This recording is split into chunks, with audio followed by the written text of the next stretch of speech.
କୁମାର ବର୍ମାଙ୍କ ଉଦ୍ୟମ।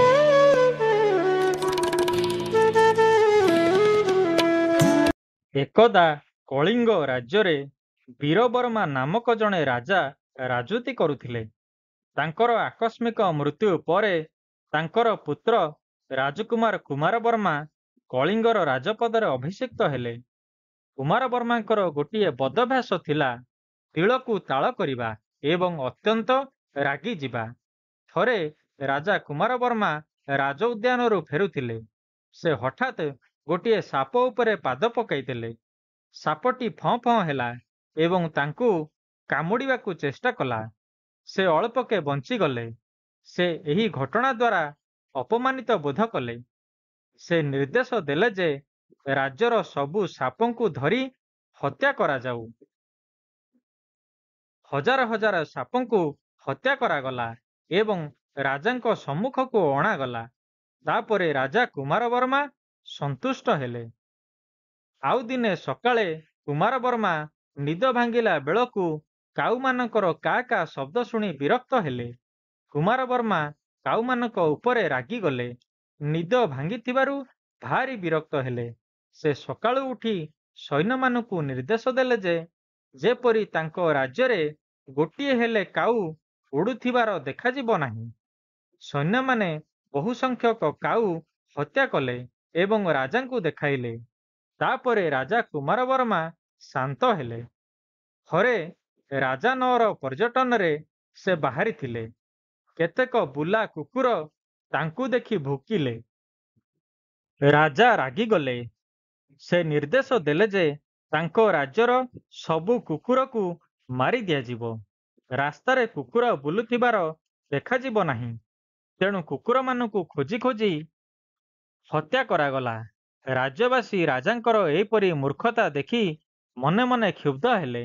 କିନ୍ତୁ ରାଜାଙ୍କୁ ଉତ୍ତର ଦେବାକୁ କାହାର ସାହସ ନଥିଲା। ଏହିପରି ଦିନ ବିତିଗଲା। ଖୁବ୍ ଶୀଘ୍ର ଡକାୟତ ଦଳ ଘର ଭାଙ୍ଗିବା ଆରମ୍ଭ କଲେ। ଚୋରି ବଢ଼ିଲା। ଲୋକେ ରାଜାଙ୍କୁ ଅଭିଯୋଗ କଲେ।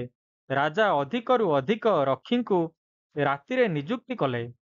ରକ୍ଷୀଙ୍କର ସଂଖ୍ୟା ବଢ଼ିଯିବାରୁ ରାଜକୋଷରେ ବେତନ ଦେବା ପାଇଁ ଯଥେଷ୍ଟ ଟଙ୍କା ରହିଲା ନାହିଁ। ତାପରେ ବର୍ଷା ଋତୁ ଆରମ୍ଭ ହେଲା। ରାଜ୍ୟସାରା ସଂକ୍ରାମକ ବ୍ୟାଧି ବ୍ୟାପିଲା। ଲୋକେ ଅଭିଯୋଗ କଲେ ଏବଂ ରାଜା ଡାକ୍ତରୀ ସେବା ବୃଦ୍ଧି କଲେ। ଏହାଦ୍ୱାରା ରାଜକୋଷରେ ଅଧିକ ଚାପ ପଡ଼ିଲା। ପରିସ୍ଥିତିରେ ଉନ୍ନତି ଆଣିବା ପାଇଁ ରାଜକୋଷରେ ଯଥେଷ୍ଟ ଅର୍ଥ ନଥିଲା। ତାପରେ ପୁଣି ଋତୁ ପରିବର୍ତ୍ତନ ହେଲା। ଚାଷୀମାନେ ଚାଷ ଅମଳ କଲେ ଏବଂ ଅମଳ ଘରକୁ ଆଣିଲେ। କୁମାରବର୍ମା ଭାବିଲେ ଯେ ବର୍ତ୍ତମାନ ସମୟ ହେଉଛି ଲୋକମାନଙ୍କୁ ଅମଳର ଅଧା ରାଜକୋଷକୁ ପ୍ରଦାନ କରିବା ପାଇଁ କହିବାର ସମୟ। ଚାଷୀମାନେ ରାଜାଙ୍କୁ ବୁଝାଇଦେଲେ ଯେ ଏ ବର୍ଷ ଅମଳ ଆଶାନୁରୂପ ହୋଇନାହିଁ। ସବୁ ଜିନିଷ ଭୁଲ ପ୍ରମାଣିତ ହେଲା ଏବଂ ଶାସନ ଉପରେ ନିୟନ୍ତ୍ରଣ ରହିଲା ନାହିଁ। ବିଦ୍ରୋହ ଏବଂ ଦାରିଦ୍ର୍ୟ ଦେଖାଦେଲା। ରାଜ୍ୟରେ ଅନେକ ସମସ୍ୟା ସୃଷ୍ଟି ହେଲା। ରାଜ୍ୟର ସୁଖ ଶାନ୍ତି ସୁରକ୍ଷା ବିପନ୍ନ ହେଲା। କୁମାରବର୍ମା ମନ୍ତ୍ରୀମାନଙ୍କ ସହ ବୈଠକ କଲେ। ସେ ସେମାନଙ୍କୁ କହିଲେ, ରାଜ୍ୟ ଉପରେ ବିପଦ ପଡ଼ିଛି। ଆମକୁ ରାଜ୍ୟର ଶାନ୍ତି ସମୃଦ୍ଧି ଆଣିବା ପାଇଁ ପୂଜାବିଧି କରିବାକୁ ହେବ। ଜଣେ ବରିଷ୍ଠ ମନ୍ତ୍ରୀ ସାହସ ସଞ୍ଚୟ କଲେ ଏବଂ ଉତ୍ତର ଦେଲେ, ଆଜ୍ଞା ମଣିମା, ମୁଁ ପରିସ୍ଥିତିକୁ ଭଲ ଭାବରେ ତର୍ଜମା କରି ଏହା କହୁଛି।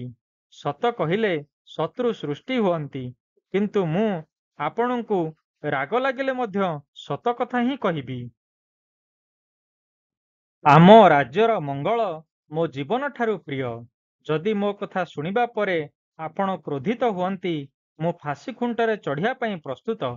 କିନ୍ତୁ ମୋତେ ଦଣ୍ଡ ଦେବା ପୂର୍ବରୁ ଆପଣ ନିଶ୍ଚୟ ଶୁଣିବେ। ପଶୁପକ୍ଷୀ ମଣିଷକୁ ବଞ୍ଚି ରହିବାରେ ସାହାଯ୍ୟ କରନ୍ତି। ସେମାନେ ଆମଠାରୁ ବିଶେଷ କିଛି ଆଶା କରନ୍ତି ନାହିଁ। କିନ୍ତୁ ଆପଣ ଏହିପରି ଅନେକ ପଶୁପକ୍ଷୀଙ୍କୁ ହତ୍ୟା କଲେ। ଫଳରେ ପରିବେଶ ନିୟନ୍ତ୍ରଣ ହରାଇଲା। ଗଳିର କୁକୁରମାନେ ଅଇଁଠା ଖାଇ ପଡ଼ିଥାନ୍ତି ଏବଂ ଘର ଚାରିପଟେ ବିଶ୍ୱସ୍ତ ଭାବରେ ପହରା ଦେଇଥାନ୍ତି। ସେମାନେ ରାତିସାରା ଘର ଜଗନ୍ତି। ଆପଣ କୌଣସି କାରଣରୁ କୁକୁରମାନଙ୍କୁ ହତ୍ୟା କଲେ। ଚୋରମାନଙ୍କ ପାଇଁ ଚଳପ୍ରଚଳ କରିବା ସହଜ ହୋଇଗଲା।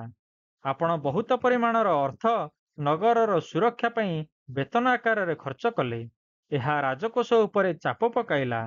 ଏହା ହେଉଛି ବାସ୍ତବତା।